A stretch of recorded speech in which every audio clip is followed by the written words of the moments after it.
ইতিহাস কখনো লেখা হয় কামানের গর্জনে, কখনো চুক্তির স্বাক্ষরে, আর কখনো লেখা হয় নিঃশব্দে, কাপড়ের ভাঁজে ও বুননের রঙে। দিল্লির কর্তব্য পথে ভারতের ৭৭তম প্রজাতন্ত্র দিবসে ঠিক সেই নিঃশব্দ ইতিহাসই রচিত হল, যখন ইউরোপীয় কমিশনের president Ursula von der Leyen রাষ্ট্রীয় মঞ্চে হাজির হলেন ভারতের শতাব্দী প্রাচীন বুনন ঐতিহ্যে নিজেকে আবৃত করে।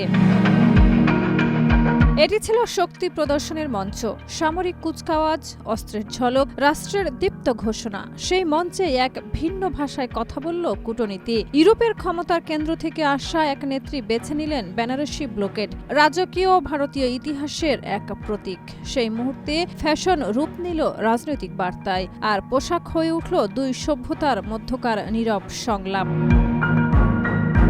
রাষ্ট্রপতি দ্রৌপদী মুর্মুর সভাপতিত্বে অনুষ্ঠিত এই বর্ণাঢ্য কুচকাওয়াজে প্রধান অতিথি ছিলেন ইউরোপীয় কাউন্সিলের প্রেসিডেন্ট অ্যান্তনিও কস্তা ও ইউরোপীয় কমিশনের president Ursula von der Leyen. সামরিক কুচকাওয়াজ, ট্যাঙ্ক, মিসাইল ও সাংস্কৃতিক প্রদর্শনীর ভিড়েও আলো কেড়ে নেয় উর্সুলার পরিধান।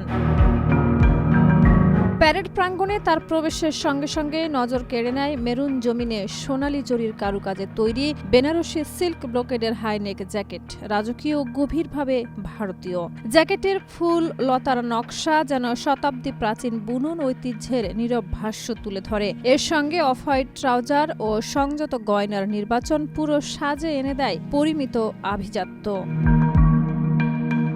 বেনারসি ব্লকেড শুধু কাপড় নয়, এটি এক রাজকীয় ইতিহাস।